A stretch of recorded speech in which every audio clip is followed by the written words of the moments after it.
chegando aí nessa terça-feira, dia 5 de maio, e em nome da ADS quero agradecer aí a todos os amigos que estão chegando e vão participar aí conosco, você que está acompanhando aí posteriormente, né, vai estar assistindo aí no Stories, no status aí do Instagram da ADS Tecnologia Automotiva, e hoje nós vamos iniciar aí o nosso bate-papo. Toda semana a gente vai fazer uma chamada aí para trocar ideia, bater um papo legal. E o nosso convidado de hoje, né? Nosso convidado de hoje é nada mais, nada menos do que o Alexandre, né? O ADG.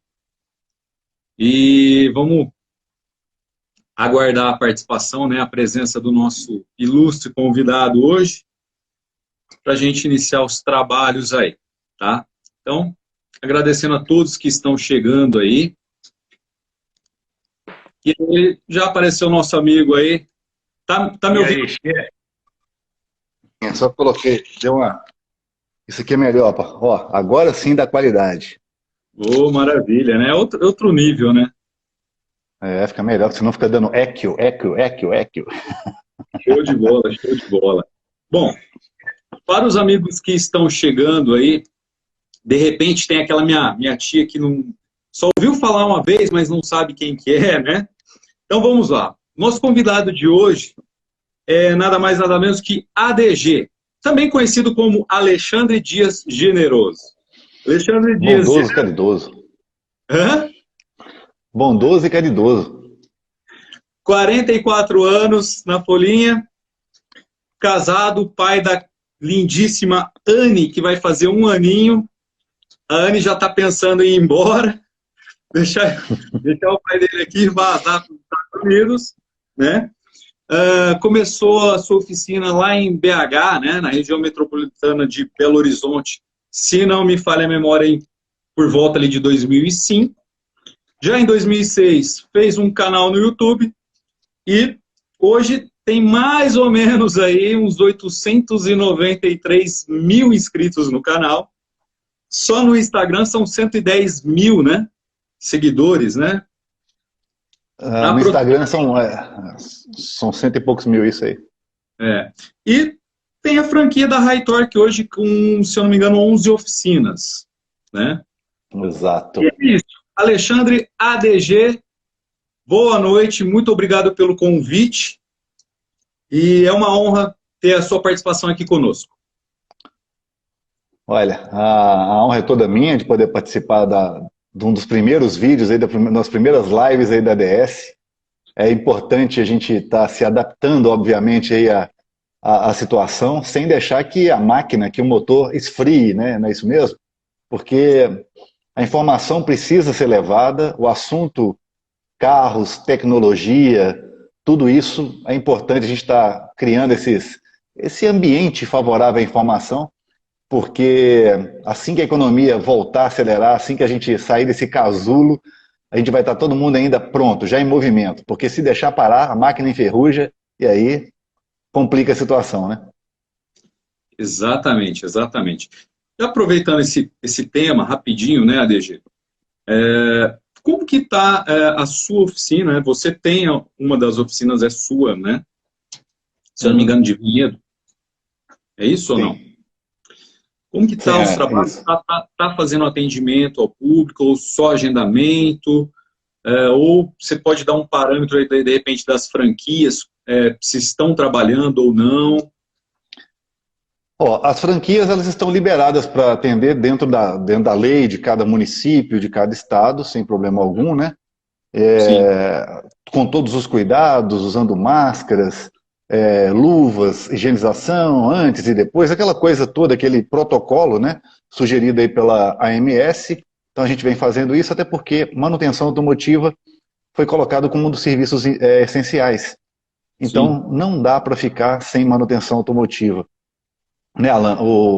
Os carros eles precisam rodar, não só viaturas, não só ambulâncias, bombeiros, o que for. Os nossos carros também, porque numa situação onde o transporte coletivo não é o recomendado nesse momento, né, o coletivo não é recomendado, o transporte seletivo volta a ter prioridade e uma devida importância, e é hora do seu carro estar pronto para necessidades. Exatamente, né? Então, às vezes o pessoal acha, né, o carro vai ficar parado. Eu acredito que assim, seja até pior, né? Um carro parado muito tempo, se você não tiver um certo cuidado, você começa a ter alguns problemas aí. Um dos principais aí, que eu acho que é praxe, né? Uma bateria, por exemplo, né, DG? Então, assim, o carro parado também é prejuízo também, né? Então, é importante as oficinas estarem trabalhando para prestar esse atendimento para quem realmente está precisando do veículo, né? E uma coisa que também, assim, a gente ficou meio sem entender, né? Porque para a oficina funcionar, tem que ter o fornecedor de peça.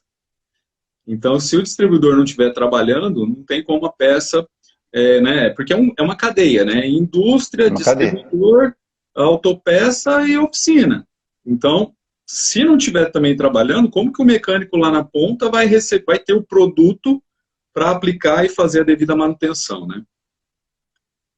Mas assim, hoje a gente escolheu um tema assim para bater um papo, DG, sobre novas tecnologias, né?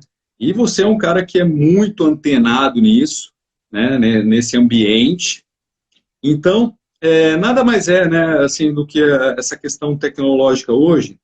Eu vejo como os carros sendo mais eficientes, né? Então, tendo uma carroceria mais leve, menos peso, mas ao mesmo tempo tendo potência, né?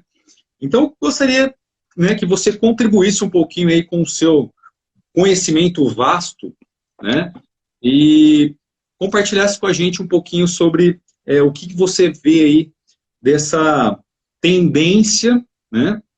Às vezes no Brasil demora-se um pouco para chegar, né? Mas aí a gente pode falar isso um pouquinho mais para frente. Mas o que você entende aí, o que você está vendo com relação a esse futuro aí, de repente até de carros autônomos, né? Ô, Alan, vamos lá, olha que assunto interessante que a gente já começa. O avanço da tecnologia nesses últimos 5 anos foi uma coisa assim incrível. A gente vê aí a adoção de motores, realmente projetos downsize, que entregam motores de performance de motores muito maiores, né? São motores compactos, com baixa capacidade cúbica, né? São motores de 1 litro, rendendo como se fosse um motor 2 litros ou até mais. E a gente está tendo, então, a adoção de sistemas de injeção eletrônica cada vez mais estratificada, cada vez um controle cada vez mais perfeito, né? Cada vez mais monitorado, de tamanho a quantidade de, vamos dizer assim, a perfeição da queima da mistura ali, né? A gente tem a injeção direta, a gente tem a adoção de comandos variáveis, a gente tem coletores modulares, a gente tem sondas trabalhando antes e depois, sistemas de catalisadores, motores trabalhando com 2 válvulas termostáticas para poder trabalhar numa faixa de temperatura ideal. A gente tem até mesmo a adoção de lubrificantes, que cada vez mais eles vêm buscando permitir o avanço tecnológico. Até o lubrificante ele era um limitador. E o avanço está indo, o avanço de tecnologia está indo, está indo, está indo. A gente chegou nessa pandemia agora. E aí já estava começando a entrar, chega num certo momento, que parece que, por causa das normas de emissões, cada vez mais vai ficando mais desinteressante investir em motores a combustão, começam a diminuir um pouco o investimento na parte dos motores a combustão e começam a entrar os motores híbridos e elétricos. A gente estava caminhando para uma eletrificação até mais rápido do que a gente imaginava. Porém, com essa pandemia, todos esses investimentos vão receber um atraso bem grande. Para quem estava acreditando numa mudança drástica, ela não vai acontecer agora. Vários projetos que estavam saindo para se tornar popular mesmo na parte de eletrificação vão ter que segurar por causa de demanda, moeda uma série de outros fatores aí que contribuem para o atraso dessas tecnologias. Porém, as tecnologias que até então já estão presentes, aí no caso da injeção direta, né, as bombas de combustíveis são pilotadas, é ou não é, Alan? Nós temos hoje módulos de combustível igual esse que está atrás de você aí, que ela tem um controle eletrônico de tensão. Aquela bomba Sim, não é mais on-off, né? Não é um exato. negativo e um positivo, né? Então tem muita coisa acontecendo. Não, show de bola. E, e também essa questão de carros se comunicarem, né? Enfim, todo esse investimento que a gente até então estava ouvindo, ou até vendo alguma coisa lá fora, né? Como você falou, nesse momento dá um break para chegar aqui no Brasil, né? Pelo menos nesse momento a gente entende que esses investimentos acabam sendo pausados, vamos falar assim, né? Então isso é uma realidade, né? A verdade é essa. Mas vamos lá. Tem algumas tecnologias, né, DG, que a gente estava falando aqui, por exemplo, do carro, eu comecei falando do carro autônomo. Eu confesso para você que não me entra muito na cabeça essa questão de você comprar, ter um carro autônomo para você entrar, ficar lá paradinho lá e o carro seguir, né? Eu confesso que eu não me encaixa essa ideia, não, tá? Eu acho que se você, nesse sentido, você teria meios aí, né, aplicativos, né, chama lá o carro e vai de boa, né? Mas, enfim, com relação a esses carros autônomos, você vê alguma coisa um pouquinho mais além aí, aqui para o Brasil? Olha só, o carro autônomo, 100% autônomo, ainda está em desenvolvimento.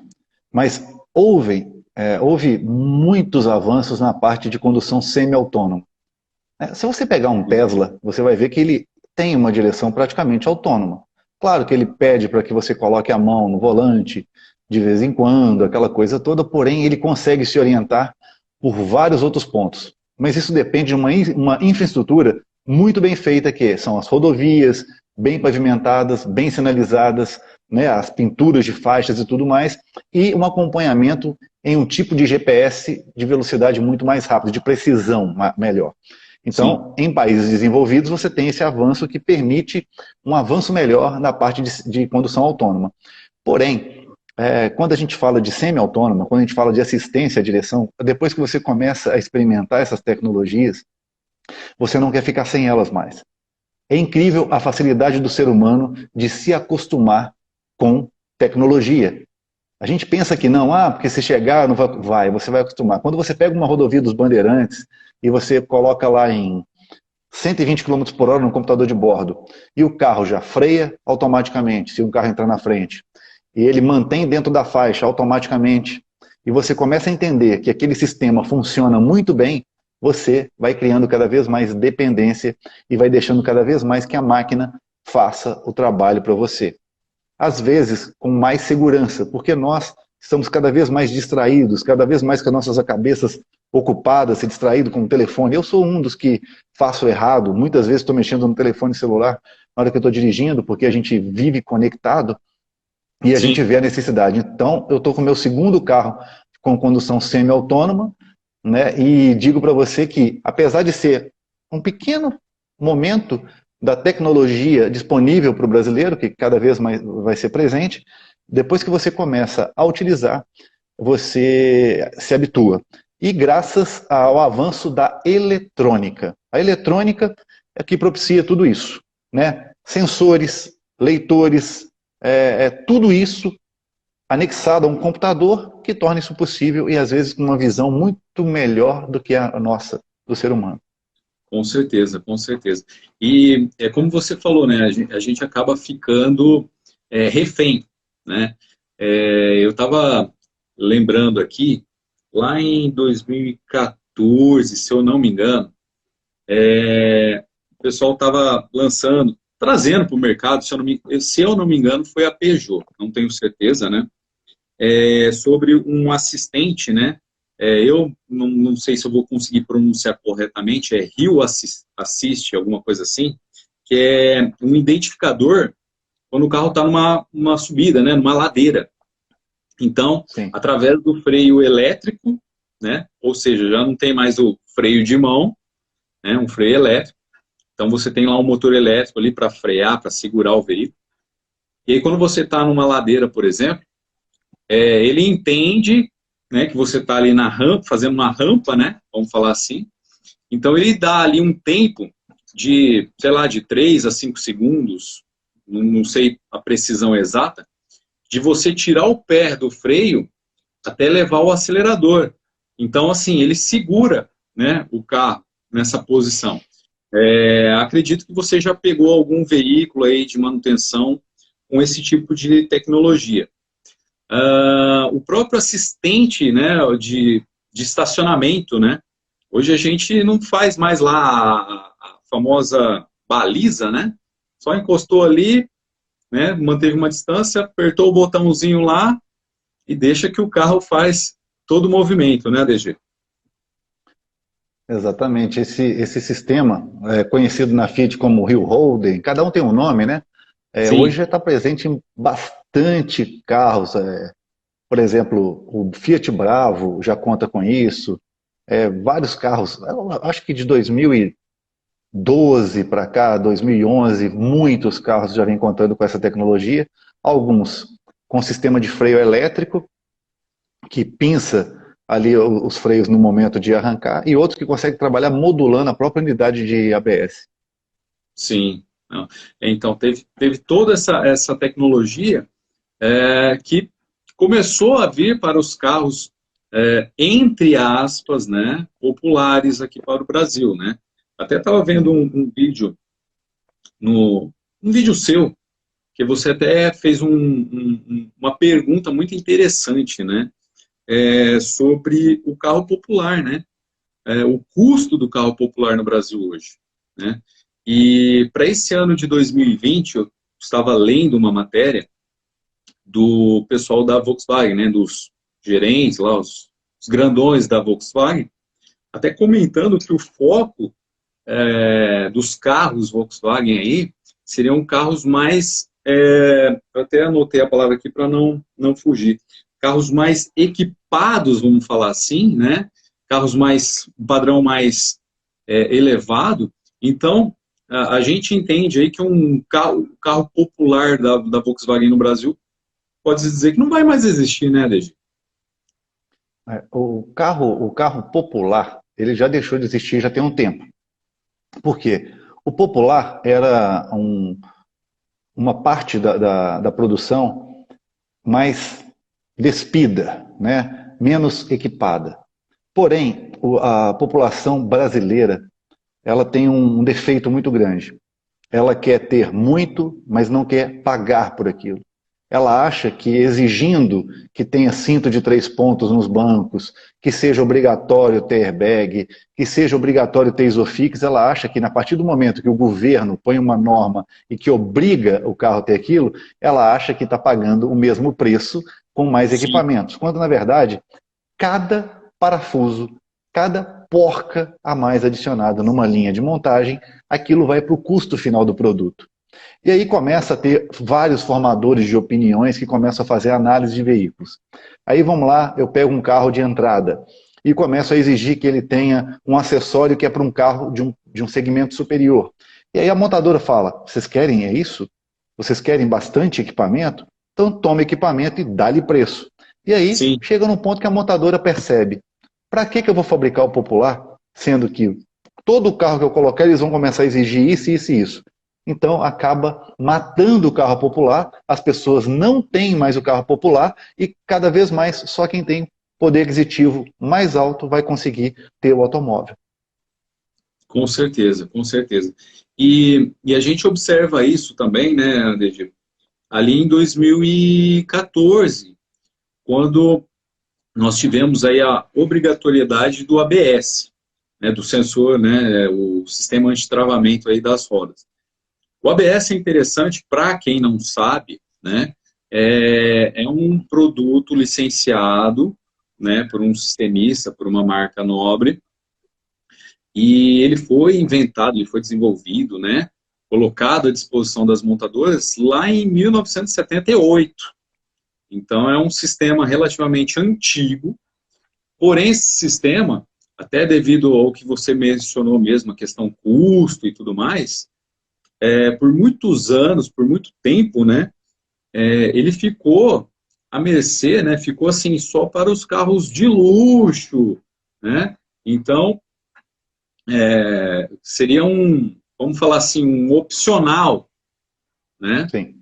e aí chega 2014, pelo menos aqui no Brasil, né, vamos falar de Brasil, ele passa a ser um item obrigatório, né, você como reparador, tá, você como reparador, como que você viu esse cenário aí?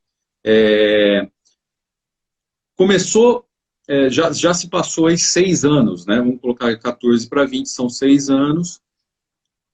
Muitos problemas, começou a aparecer muitos problemas, muitas trocas. Como que você enxergou isso na reparação, Alexandre? Na manutenção, como toda a eletrônica embarcada, como foi com a injeção eletrônica no início também, sempre vai existir uma dificuldade de compreensão.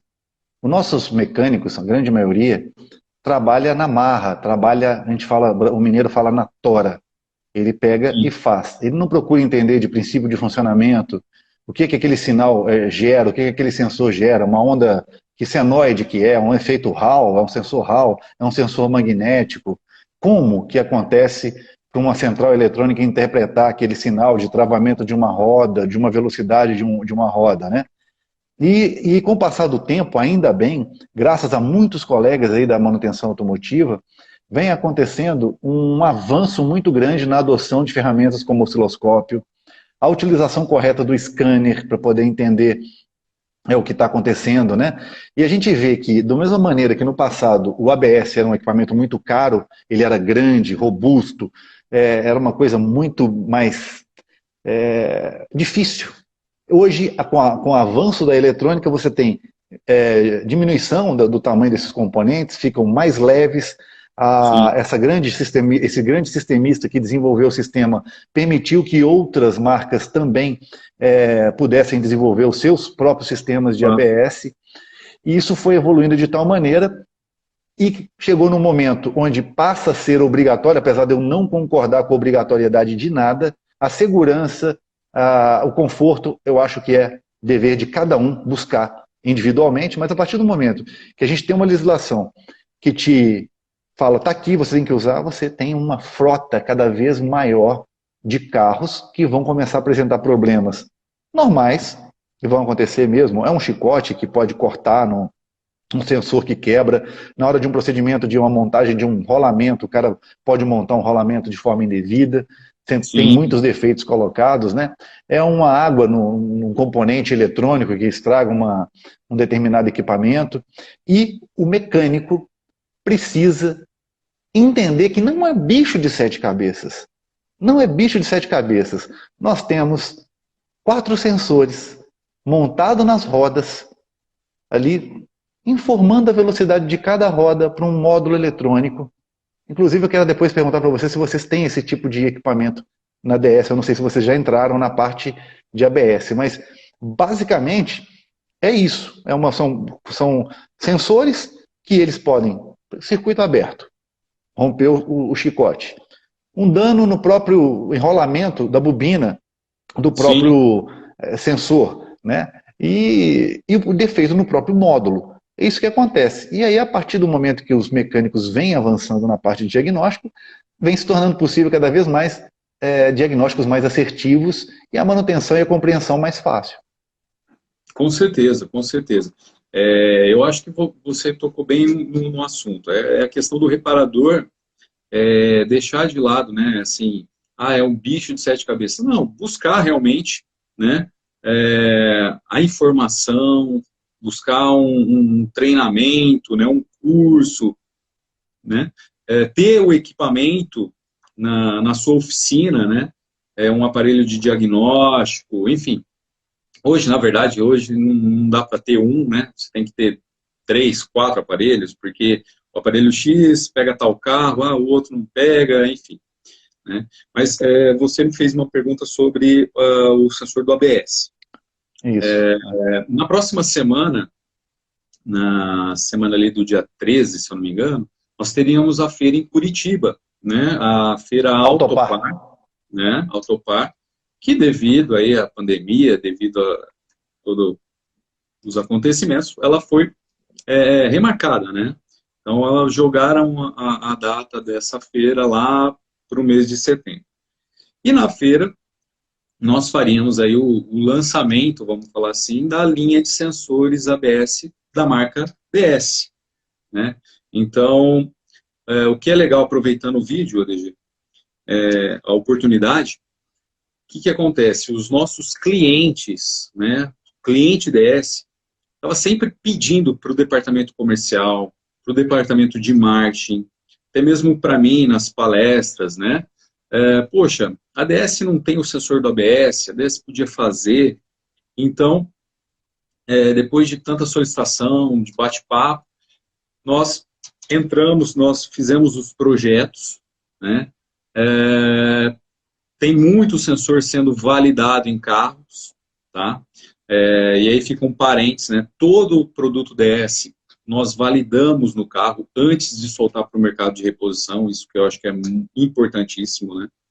Então, respondendo a sua pergunta aí, acredito que mais uns 15 dias, 20 dias, o reparador amigo já vai encontrar o sensor ABS da marca DS no mercado. Beleza, meu amigo? E aí, tudo bem? E aí, galera, e aí, DG? Conhece esse Como é figura que tá, aqui? Igor? Beleza, chefe? Firme? Vai. Eu estou entrando aqui rapidinho para passar umas perguntas que fizeram. Seria interessante responder antes que mude o assunto. Vamos lá, vamos lá. Aqui, ó, a gente tem aqui, ó, o Eduardo Gomes, Prisma Auto Center, perguntou se a fabricação das peças DS é própria ou importação. Fabricação Ó, própria, essa é legal. Eduardo. Isso, Eduardo Gomes. Eduardo Gomes, um abraço, meu amigo. DS é uma indústria 100% nacional, desde 1971, fabricando itens de carburação e injeção eletrônica. Todo produto DS fabricado aqui na sede em São José do Rio Preto, testado 1 a 1, validado no veículo e aí sim liberado para o mercado de reposição. Mas aqui, Legal, conheço, hein? aqui, ó. Diego, aqui ou não? Esse, o Diego Chinelato. Legal, bacana. E temos também uma pergunta do Júnior, que é uma pergunta pro ADG. Depois a gente tem isso aqui, para mandar um abraço para a galera aí. Maravilha. Então vamos já fazer uma pergunta para o Alexandre Generoso, o ADG. O Júnior pergunta para o ADG. Você acredita que o carro híbrido é mais viável hoje para o Brasil em relação ao elétrico? Uma pergunta do amigo Júnior. Um abraço, Júnior. Olha que bacana, né? Às vezes é bom ter essa oportunidade de conversar com a galera e convidar o pessoal a pensar, a refletir, né? Carro, como é que é o nome dele mesmo? O nome Júnior. O Júnior, é o seguinte, Júnior. A primeira coisa que é importante você entender é o que você busca no automóvel, né? Você precisa de um automóvel para qual tipo de uso? Você mora dentro de São Paulo e precisa se deslocar da Zona Sul para a Zona Norte todos os dias? Quanto tempo você fica dentro de um engarrafamento, por exemplo? Quantas horas você passa dentro do carro? Seu uso é mais rodoviário? Isso é importante. Você precisa levar carga, você precisa de espaço, você é motorista de aplicativo. O que você faz? É importante entender o seu uso. Mas de forma genérica, eu digo, se você roda em centros urbanos, cada vez mais urbanos, trânsito carregado, o carro elétrico é a melhor alternativa. Primeiro, você não gasta dinheiro com combustível quando você está parado. Então, só está consumindo enquanto você está andando. Ponto. Segundo ponto, nobre, que poucas pessoas prestam atenção. Emissões. Você está contribuindo que o planeta fique um pouco mais limpo. Ótimo. Mas para quem vai usar o carro, achando que dá para usar um carro elétrico da mesma maneira que usa um carro a combustão normal? Não. Imagina o desespero que você sente quando você precisa, está no aeroporto, ali e o seu telefone está acabando a bateria. Imagine você nessa situação, não deu para fazer uma recarga bem feita durante a noite, teve uma queda de energia e você não conseguiu abastecer o seu carro, e no outro dia você não tem como carregar o seu grande smart móvel, um exemplo, entendeu? Então, o carro híbrido, ele tem uma vantagem. Tem o carro híbrido não plug-in, que é o carro que tem as baterias, que são recarregadas com o funcionamento do motor, a combustão, e nas desacelerações. É o carro que eu tenho hoje, eu tenho uma RAV4 equipado com essa tecnologia, que é fantástico, e é um carro que usa o motor elétrico para manobras, para velocidades constantes, e reduz muito o consumo de combustível. Porém, continua sendo a combustão, fazendo 20 km por litro, 17, 24 km por litro, é fantástico. Agora, tem também os híbridos plug-in, que é a próxima geração, que é o melhor dos mundos. Você tem um carro que funciona totalmente elétrico se você ligar na tomada, carregar a bateria, ele recarrega a bateria também você usando, andando com o carro, se você quiser, e se você precisar pegar uma rodovia, fazer uma viagem longa, você conta como seu motor a combustão. Esse, para mim, até o momento, é o melhor, por causa até mesmo da autonomia das baterias. Show de bola. Eu só tenho um ponto assim a complementar a sua resposta, né? Aí é uma opinião minha, né? Não sei se você é a favor, enfim. Mas aqui é um bate-papo. Eu acredito no carro híbrido, o Brasil, quando a gente trata a questão do etanol, né? Eu acho que o etanol aí é um grande trunfo que a gente tem, né, que o Brasil tem e pode, de repente, aproveitar disso. Por quê? O carro elétrico, hoje, falando de Brasil hoje, né, essa questão de energia, né, no nosso país é muito complicada, né, DG? Assim, pelo menos é o que eu vejo, né?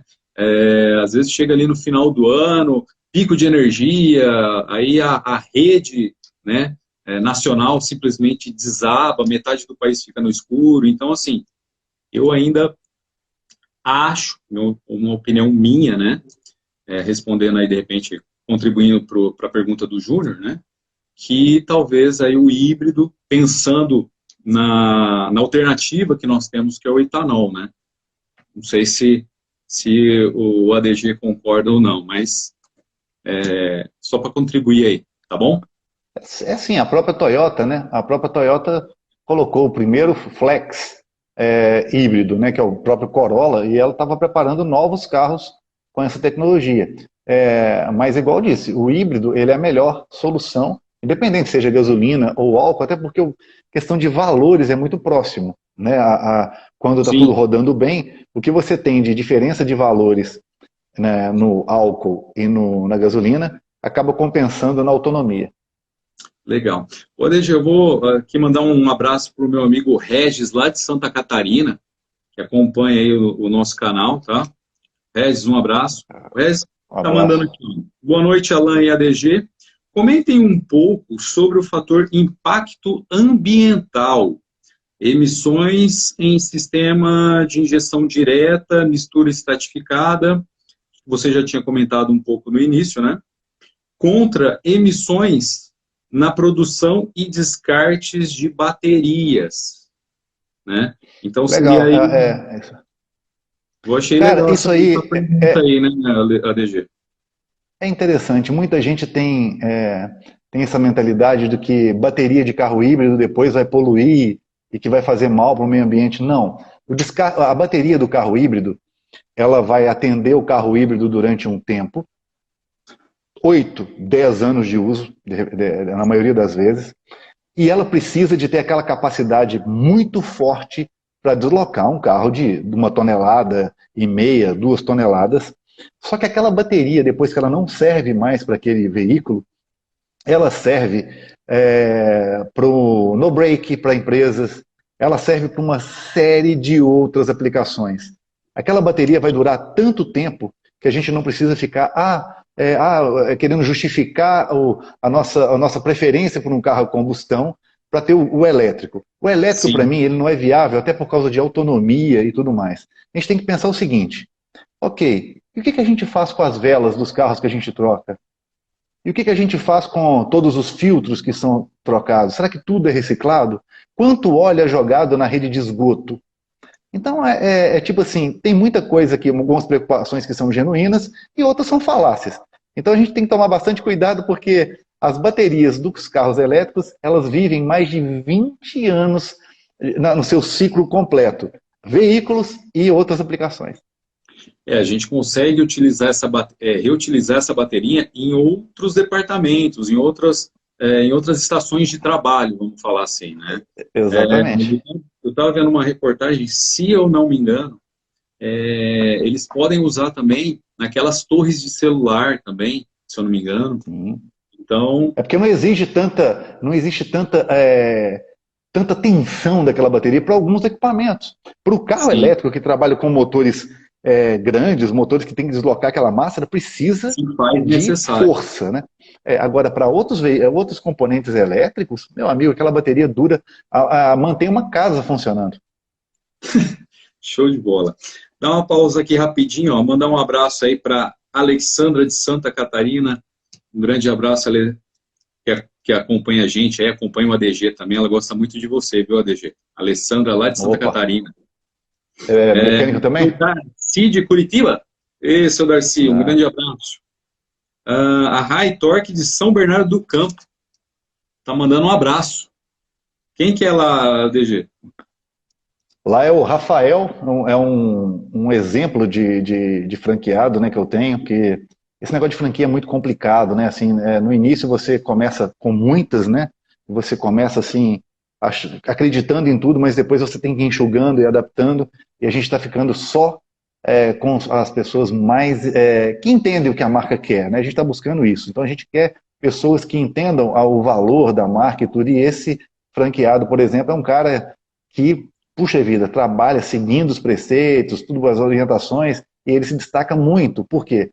Simplesmente segue as orientações. Aí, às vezes, quando eu vou visitar, ele pergunta, e aí, como é que tá? Pô, cara, tá bom, tá. E o que pode fazer para melhorar? Cara, é o cara que está o tempo todo ali com a gente, participando. Tem um treinamento, a gente faz um treinamento online, sempre, adivinha quem são os primeiros a chegar? Todos que performam bem são os primeiros a chegar. E tem aqueles que não têm muita facilidade e não conseguem acompanhar o ritmo. Que legal. Um abraço aí, então, para o Rafael. É isso? Rafael. Rafael, da High Torque São Bernardo. Universo do Mecânico está acompanhando a gente aí também. Um abraço para a galera. E o Cláudio Trancos, o Cláudio lá da Bahia. Esse Cláudio aqui eu conheço. Um abraço, Cláudio, da BCR. Grande abraço. Bom, e o Diego Quinelato, acho que é Quinelato, Diego Quinelato, pediu, né, comentou sobre a capa protetora lá da DS. A High Torque tem algumas, né? A High Torque tem algumas capas. Essa capa é muito simples conseguir, pessoal, que está assistindo aí, que tem interesse, que já viu lá nos vídeos, né, do nosso amigo ADG. Essa capa você consegue no Mecânico Premiado DS, né? É um programa de fidelidade que a DS tem. Então, todo produto DS que você compra, né, você converte em pontos. Então, você soma ali os pontos, e aí, num determinado momento, a hora que você tiver interesse, você faz o resgate. Seja da capa, de luva, e a gente, né, o Igor, departamento de marketing da DS, fez um trabalho bem legal, e a partir desse ano aí nós vamos ter algumas ferramentas no programa, né, nesse programa de fidelidade. Então, é muito legal, já tem alguma coisa já disponível, né, ferramentas, de repente, até simples, né, ADG, como aquela ferramentinha de sacar o filtro do bico injetor, né, às vezes o pessoal não tem essa ferramentinha lá no nosso programa lá, então comprou um DS, juntou pontos, não tem porquê não fazer o resgate e adquirir, né, ferramenta ou até mesmo a capa, né. O site é o mecânicopremiadods.com.br. Vamos lá, estamos aqui com O Alessandro da Compeg mandou um abraço, show de bola, meu amigo. O Sérgio de Três Lagoas, Sérgio, mandando um abraço para a DG. O Alexandre, manda um abraço aí para o Sérgio. Um abraço aí, Sérgio. Obrigado por acompanhar, prestigiar a gente aí. Isso. E o Luiz Henrique, ADG, está fazendo a seguinte pergunta. ADG, você com sua experiência, acha que os carros a combustão perde valor com a chegada dos carros híbridos? Uma pergunta do Luiz Henrique. Eu acho que não. Eu acho que isso está muito cedo ainda para a gente pensar nisso. O carro a combustão tem vida longa, ainda mais com os motores modernos que nós temos aí à disposição. A própria Mercedes colocou um motor Renault agora dela 1.3 turbo alimentado, que é fantástico. A própria Fiat, que já ia lançar agora no final do ano o seu motor novo também, né, que é o Firefly, com a tecnologia também turbo, injeção direta. Vem motores aí, pessoal, que vocês não têm noção do que vem ainda a combustão. A combustão ainda está forte. Ela ainda tem muito espaço no nosso meio. Ainda é a melhor opção que a gente tem para poder ir para qualquer lugar. Tem motores que vão... Eu já consegui esses dias agora para trás, consegui quase 30 km por litro dirigindo de maneira econômica o motor do novo Onix, que não usa injeção direta. Então eu consegui 29 km por litro, andando a média de 80 km por hora. Então a gente vê que os motores são eficientes. O que a gente precisa fazer é reeducar a nossa maneira de dirigir mesmo, tirar o pé e pensar de forma econômica, até porque a gente vai entrar numa recessão forte agora. É hora de economizar, é hora de você cuidar do seu carro, da manutenção, é hora de cuidar da maneira de dirigir, né, para você entender. E o motor a combustão tem vida longa ainda. Eu creio que a vida é longa, porque a única coisa que está acontecendo é a evolução do próprio sistema de injeção eletrônica. Inclusive, esse módulo que está atrás de você está me chamando tanta atenção que eu queria te perguntar uma coisa. Eu tenho certeza que tem dúvida de um monte de gente de casa. Por que quando o tanque está cheio, demora a chegar até o meio e depois do meio para baixo anda rápido? Conta para a galera. É complicado, né? Como o pessoal costuma dizer, né? Ô chefe, ô chefe. Assim, ó, o que a gente entende aí, né? O que a gente pode estar comentando sobre isso. Então, eu vou pegar aqui um sensor de nível DS, para aproveitar o gancho. Esse módulo está um pouquinho escondido, não estava aparecendo para vocês, é de uma S10 diesel, né? Como que é o sensor original dessa S10? Vou mostrar aqui, não sei se o pessoal vai conseguir enxergar direitinho, tá? Tá. Eu vou virar ele aqui, ó. A placa fica exposta, né? E aí, como a gente está falando de tecnologia, né? Falar um pouquinho do sensor de nível DS, aproveitando o gancho. O nosso sensor de nível para essa S10 é esse camarada aqui, ó. Tá? Só que, vou tentar mostrar aqui, não sei se o pessoal vai enxergar aí no vídeo, né? Quando a gente vira aqui, o original, dá para ver a placa exposta, né? Em contato com o diesel. O DS tem uma tampinha, ele é fechado, né? Então, assim, qual que é a tecnologia que a DS trouxe para o mercado de reposição, né? O sensor de nível tradicional, lá no final da década de 90, muitos você vai encontrar a peça original dessa forma, aberta, né? Exposta no combustível. Então, a DS, o que a DS fez, né? A gente estudou aí o mercado e trouxemos a tecnologia, né? Já que a gente está falando de tecnologia, trouxemos uma tecnologia, né? Um sensor de nível soldado a laser. Qual o objetivo dessa peça soldada a laser? É evitar que o combustível entre e agrida essa placa que está aqui dentro, né? Dando assim, proporcionando assim, né, uma maior durabilidade, né, e precisão na leitura, né? Então, o objetivo do sensor de nível DS soldado a laser é evitar que o combustível entre e agrida a placa, dando assim uma maior durabilidade e precisão na leitura. E para o lojista que está nos assistindo, né, tem um outro diferencial, uma outra vantagem, né, ADG? Você, com certeza, alguns produtos ali na oficina, às vezes você tem em estoque, porque é coisa imediata, um filtro, né, um óleo, né? Então, vamos pensar no lojista.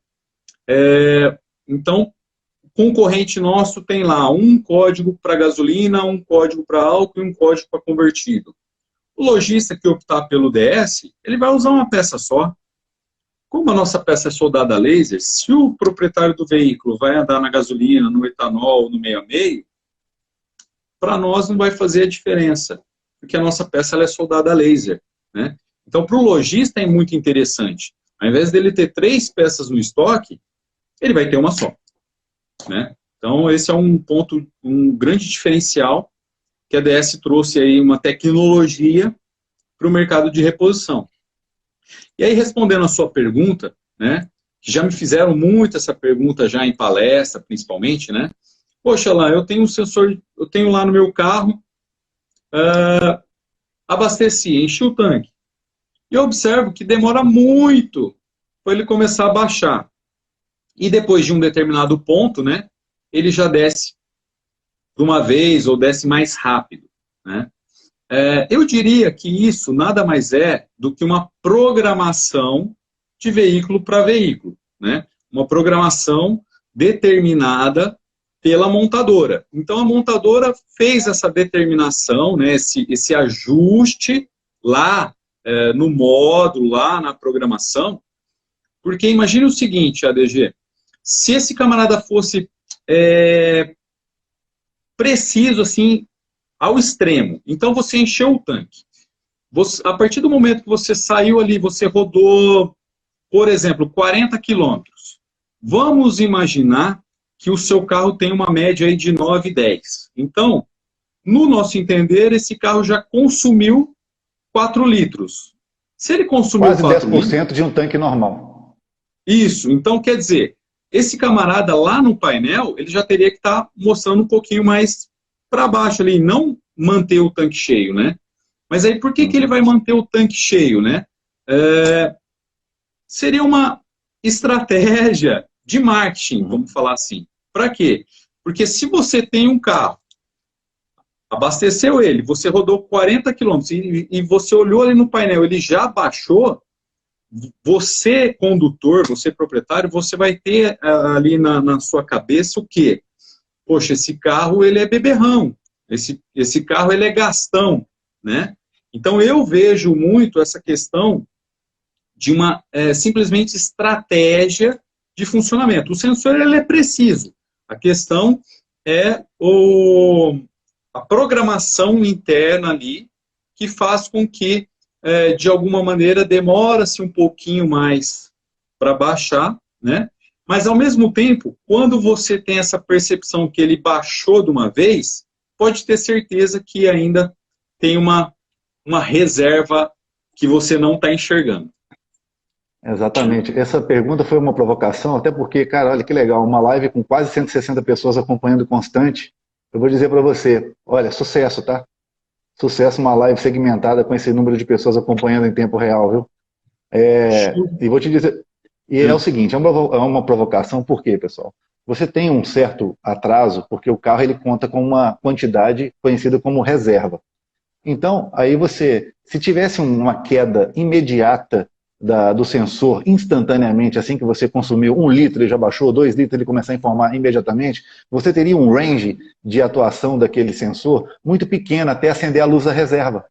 Então, aquilo que andou rápido ali, que demorou a acontecer ali, mas vai demorar lá embaixo também. Uma coisa compensa a outra. E quando acende a luz da reserva, tem mais combustível do que geralmente a gente acredita que tenha. Mas por questão de segurança, e acho que o fabricante não está afim que você fique na mão sem combustível, né? Aí acontece esse detalhe. Então eu queria um carro que fosse preciso, que me informasse quantos litros eu tenho no tanque. Mas eu sou entusiasta, eu presto atenção no painel. A maioria sequer olha uma luz de informação no painel, né? Vê uma luz de pressão de óleo acendendo, de temperatura, e acha que pode continuar rodando. E aí, aproveitando nível de combustível e combustível ali no tanque, andar com pouco combustível, queima a bomba de combustível, Alan? Boa pergunta. Vou aproveitar e pegar esse conjunto aqui. Quando a gente vai falar ali de um carro mais antigo, lá da década de 90, Vou dar um exemplo. Bomba externa, Bonza. Pode ser, mas eu tinha pensado até, de repente, num motor Endura, um Ford Ka, um Fiestinha, primeira geração. Com né? bomba interna mesmo. Ele tem a bomba interna, mas ele não tem o copo. Uhum. Legal? Então, esse tipo de veículo, a tendência, quando você anda na reserva, né, realmente existe uma tendência ali, a bomba ela começar a esquentar assim. Mas a maioria dos veículos, né, Alexandre, é o sistema de copo. Né? Então, você tem o combustível dentro do copo, entre aspas, refrigerando a bomba. Né?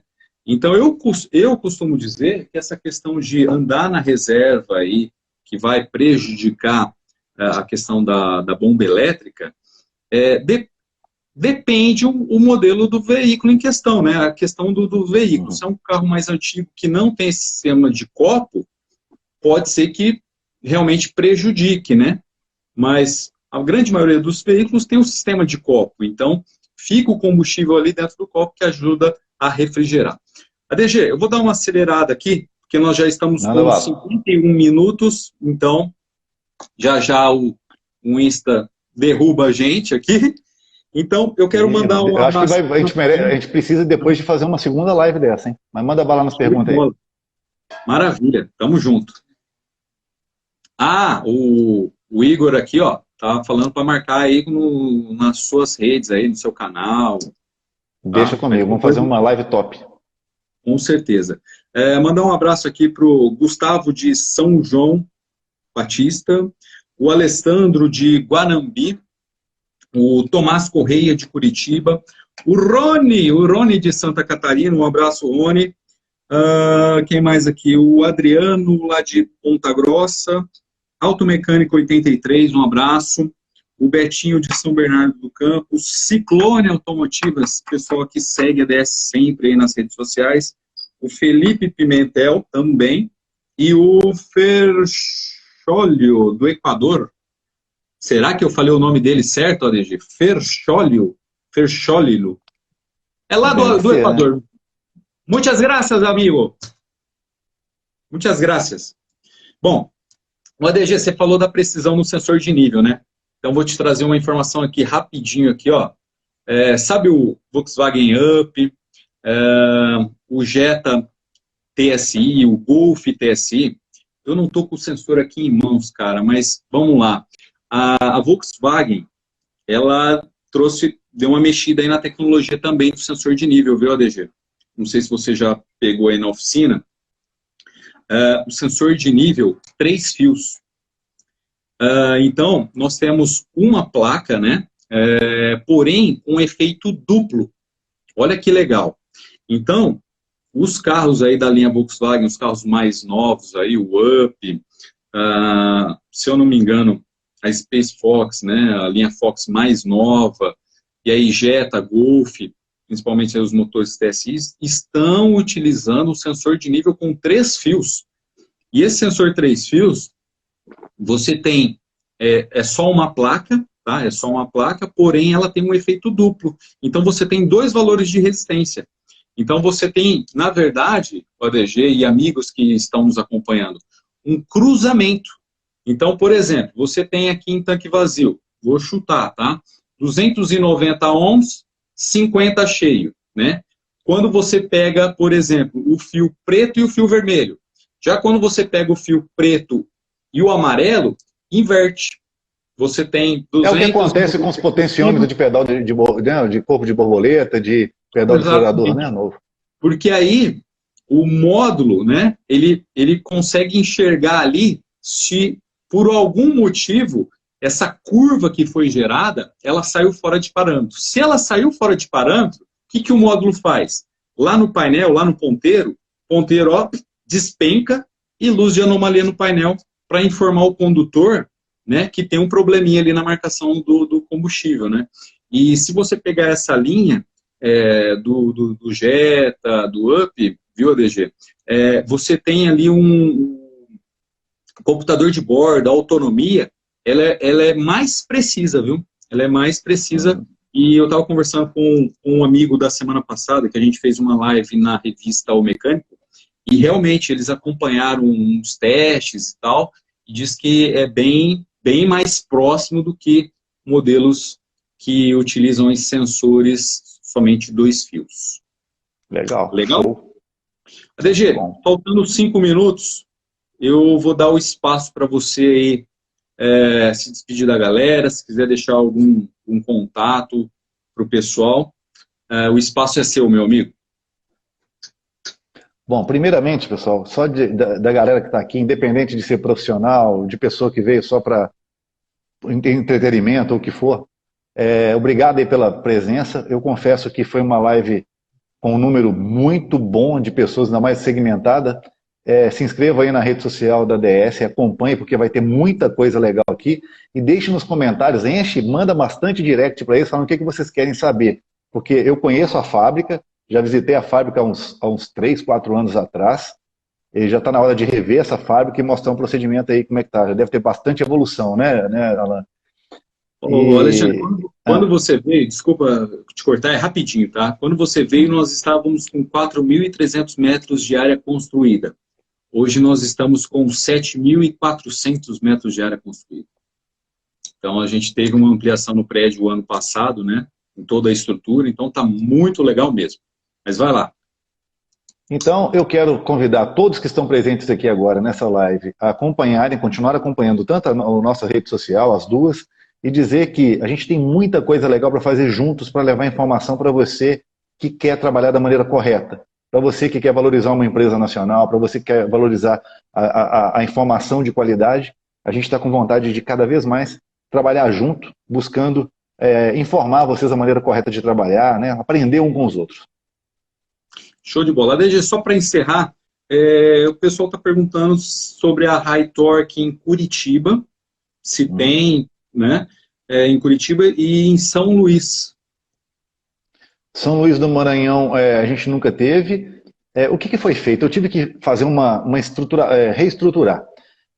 O Nordeste eu preferi não operar mais, o Nordeste. Eu concentrei a operação da High Torque no estado de São Paulo, Minas, Brasília. É onde está o nosso foco. É isso. A gente tem em Manaus, mas também assim, é uma operação que está indo até legal lá, mas assim, o meu foco de crescimento da marca é o estado de São Paulo. É onde a gente foca bastante num crescimento bem bacana. Curitiba, eu já tive uma unidade em Curitiba, porém, tem que ser uma operação high torque. Então, às vezes, vamos imaginar que uma pessoa invista numa franquia. Vamos pegar assim, você compra uma franquia de chocolate. E você tem que vender aquele tipo de chocolate daquela maneira. Então, não é porque aquela pessoa trabalha de maneira errada. Não, ela trabalha honesta, trabalha de maneira correta, porém, não é do jeito que eu quero. Então, eu, como detentor da marca, dono da marca, eu quero que trabalhe daquele jeito. Ah, mas eu trabalho melhor. Não importa, é para trabalhar do meu jeito. Esse foi o Alexandre, o ADG. Parabéns, ADG. Obrigado aí pela participação, pelo carinho de sempre. Estamos terminando a nossa live, já vai dar o tempo, infelizmente, mas quero agradecer ao Departamento de Marketing da DS, ao Igor, que está aqui presente, a Tainá Vieira, a diretoria da DS que nos proporcionou aí, né, deu a abertura aí para a gente fazer esse trabalho. Ao ADG, ao Alexandre, muito obrigado, meu amigo, tá? Um forte abraço. Semana que vem a gente está de volta com outro convidado. Igor, quem que é a semana que vem? Esqueceu. Mas tudo bem. Tá aí no Instagram da DS, tá? Vamos ficando por aqui. Alexandre, show de bola. Obrigado, meu amigo. A você que nos acompanha, um forte abraço. E lembre sempre, qualidade e tecnologia, meu amigo, só tem quem fabrica. Garanta-se com DS. Um abraço. Até semana que vem. Valeu! Um abraço, valeu!